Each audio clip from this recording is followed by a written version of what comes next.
हरे कृष्ण राधे राधे दोस्तों। आप सभी को योगिनी एकादशी की बहुत बहुत शुभकामनाएं। आज की इस वीडियो में आप सुनेंगे योगिनी एकादशी के दिन सुनी जाने वाली 11 माता की कथाएं। एक बार एक राज्य में एक राजा रहता था। राजा बहुत ही बुद्धिमान और बलशाली था। राजा सदा ही अपनी प्रजा का बहुत अच्छे से ध्यान रखता था। प्रजा भी राजा को बहुत पसंद करती थी। राजा की 2 बेटियां थी। राजा अपनी दोनों बेटियों से बहुत प्रेम करते थे। राजा की छोटी बेटी देखने में बहुत सुंदर और आकर्षित थी और राजा की बड़ी बेटी छोटी बेटी के मुकाबले थोड़ी कम सुंदर थी। राजा की छोटी बेटी माता की पूजा किया करती थी और सभी लोग राज्य की छोटी बेटी से बहुत प्रेम करते थे और बहुत प्रशंसा भी किया करते थे। राजा भी अपनी छोटी बेटी को बड़ी बेटी से अधिक प्रेम करते थे, जिसके कारण राजा की बड़ी बेटी को अपनी छोटी बहन से बहुत ईर्ष्या और नफरत होने लगी थी।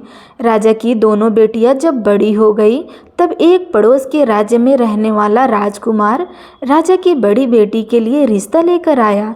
लेकिन जैसे ही उस राजकुमार की नज़रें राजा की छोटी बेटी पर पड़ी तो वह राजकुमार राजा की छोटी बेटी पर आकर्षित हो गया और छोटी बेटी से पहली नज़र में प्रेम करने लगा। उस राजकुमार ने राजा की बड़ी बेटी के साथ विवाह करने से मना कर दिया और उसने राजा से कहा कि मैं आपकी छोटी बेटी से विवाह करना चाहता हूँ। यह सब देखकर राजा की बड़ी बेटी अपनी छोटी बहन से बहुत क्रोधित हो गई और राजा की बड़ी बेटी ने अपनी छोटी बहन को अपना सबसे बड़ा दुश्मन मान लिया। राजा की बड़ी बेटी ने अपनी छोटी बहन से बदला लेने का निर्णय किया। राजा की बड़ी बेटी ने अपनी छोटी बहन को जान से मारने का उपाय सोचा। राजा की बड़ी बेटी ने अपनी छोटी बहन को मारने के लिए सबसे पहले एक लड्डू में जहर मिलाकर अपनी छोटी बहन को दे दिया और उसको लड्डू खाने के लिए कहा। लेकिन लड्डू खाने के बाद भी छोटी बहन को कुछ नहीं हुआ। बड़ी बहन यह देखकर बहुत आश्चर्यचकित हो गई, लेकिन बड़ी बहन ने हार नहीं मानी। जब उसकी छोटी बहन रात में कमरे में सो रही थी तब उसने एक मटके में सांप रखकर उसके कमरे में छोड़ दिया, लेकिन सांप भी छोटी बहन का कुछ नहीं कर पाया।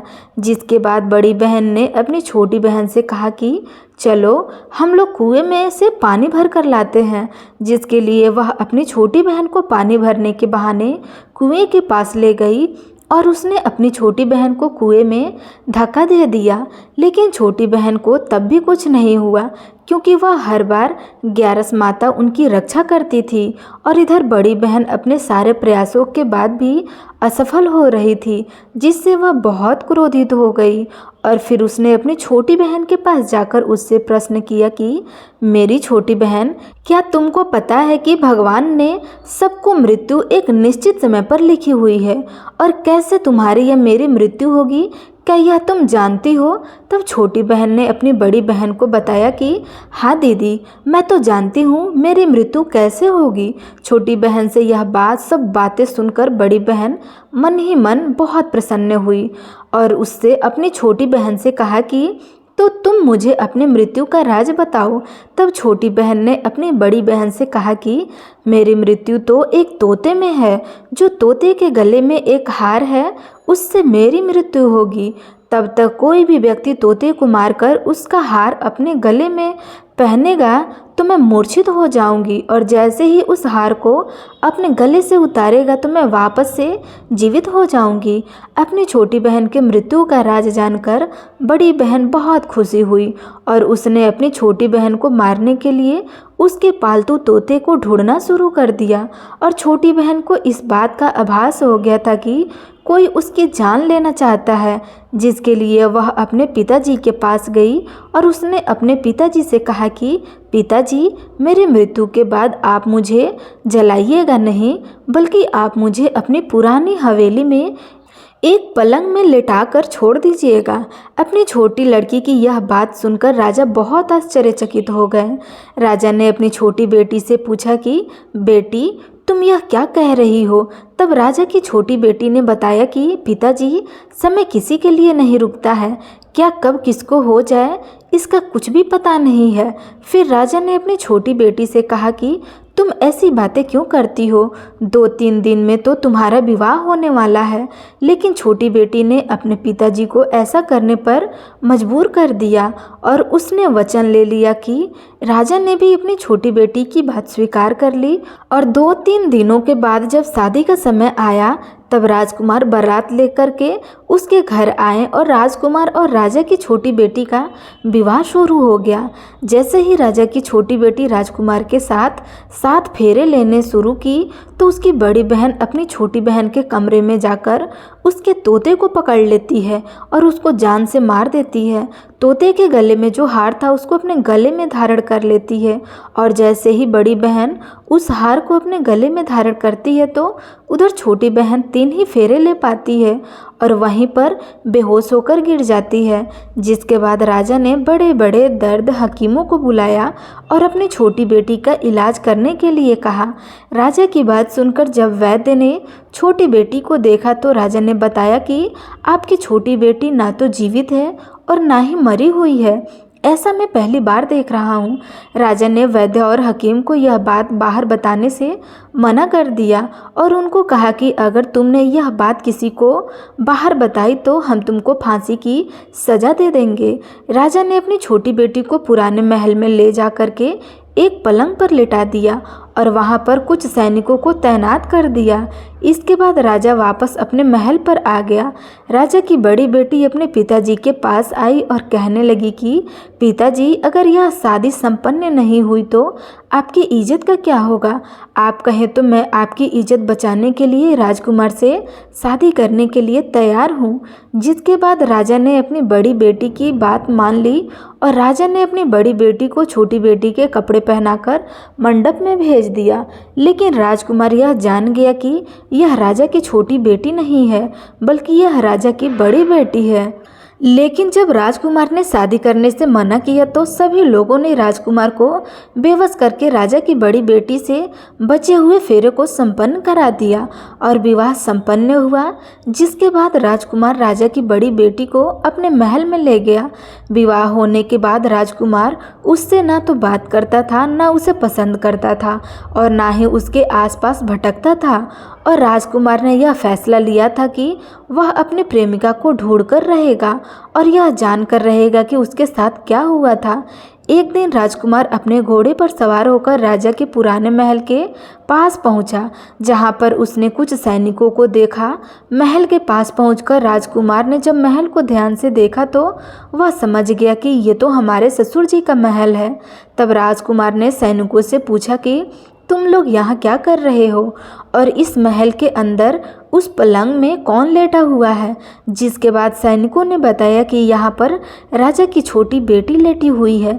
यह सुनकर राजकुमार बहुत प्रसन्न हो गए और वह तुरंत अपनी प्रेमिका के पास पहुँच गए और उनकी सेवा करने लगे। जैसे ही रात हुई तो राजा की छोटी बेटी उठकर खड़ी हो गई। राजकुमार यह देखकर बहुत खुश हो गए और उसने अपनी प्रेमिका से पूछा कि तुम यहाँ क्या कर रही हो? तो तुम मेरे साथ मेरे घर चलो। राजा की छोटी बेटी ने राजकुमार को सारी बातें बता दी कि मेरी जान एक तोते में बसी थी और मैंने यह बात सिर्फ अपनी बड़ी बहन को बताई थी और मुझे पता है कि उसने ही मुझे मारने का प्रयास किया है। इसके पास एक हार होगा जिसको वह सुबह पहन लेती होगी और रात को उतार देती होगी। जब तक वो हार गले में पहन रखती है तब तक मैं मूर्छित रहती हूँ और जैसे ही वह हार को उतार देती है तो मैं जीवित हो जाती हूँ और जब तक मेरी बड़ी बहन के पास वो हार रहेगा तब तक मैं ऐसे ही जीवित और मूर्छित होती रहूँगी। अगर मेरी बड़ी बहन के पास जो हार है वो मेरे हाथ लग जाए तो मैं हमेशा के लिए जीवित हो जाऊंगी। राजकुमार का यह बातें सुनकर राजा की छोटी बेटी के पास रहने का निर्णय लेते हैं और उसने अपने बचे हुए 7 फेरे पलंग में लेटी हुई राजकुमारी की छोटी बेटी के साथ संपन्न कर लेते हैं और अपना विवाह पूर्ण कर लेते हैं और वहीं पर वह रहने लगते हैं। देखते ही देखते कुछ समय में राजा की छोटी बेटी और राजकुमार की पत्नी गर्भवती हो गई। एक दिन राजकुमार को किसी काम से बाहर जाना पड़ा। तब छोटी बहन के पेट में बहुत तेज दर्द होने लगा, जिसके बाद उसने माता का आह्वान किया। जिसके बाद वहां माता प्रकट हुई और उन्होंने अपने भक्तों के दर्द को दूर किया और एक पुत्र की प्राप्ति करवाई। और वहीं पर अचानक से राजकुमार भी आ गया। राजकुमार ने ग्यारस माता को देखा तो वह आश्चर्यचकित हो गया और उसने तुरंत ग्यारस माता को प्रणाम किया। और ग्यारस माता ने राजकुमार से कहा, जब तुम्हारा पुत्र 5 वर्ष का हो जाए तो तुम आकर अपनी पत्नी की हार इसके गले में डाल देना। और देखते ही देखते राजकुमार और राजा की छोटी बेटी का पुत्र 5 वर्ष का हो जाता है।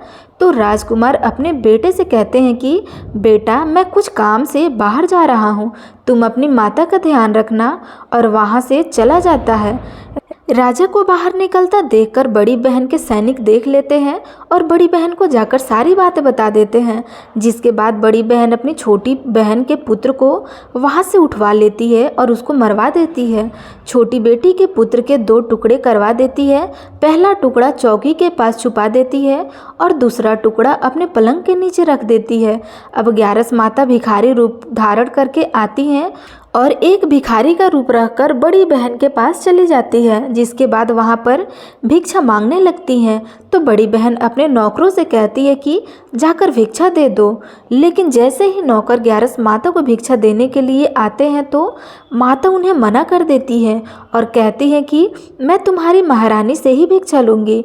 जिसके बाद बड़ी बहन स्वयं ही भिक्षा देने के लिए माता के पास आती हैं।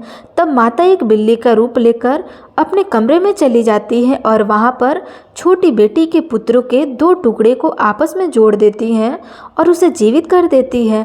फिर उसे वहाँ से ले जाती हैं।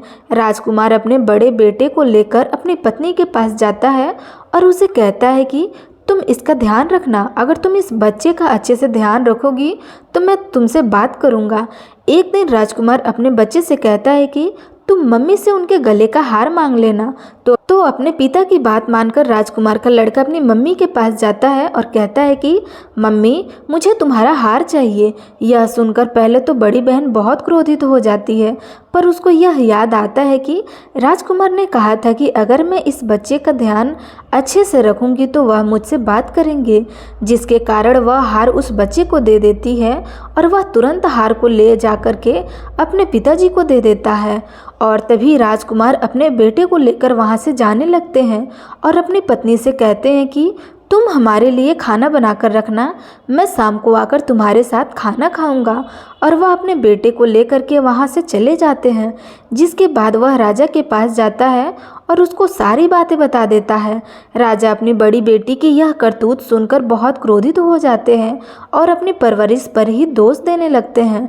राजकुमार को अपनी छोटी बेटी के साथ रहने के लिए आदेश दे देते हैं। इस प्रकार ग्यारस माता की कृपा से राजकुमार और राजा की छोटी बेटी सुखपूर्वक रहने लगे। तो प्रेम से बोलिए एकादशी माता की जय। माता लक्ष्मी और भगवान विष्णु की जय। माता पार्वती और भगवान शंकर की जय।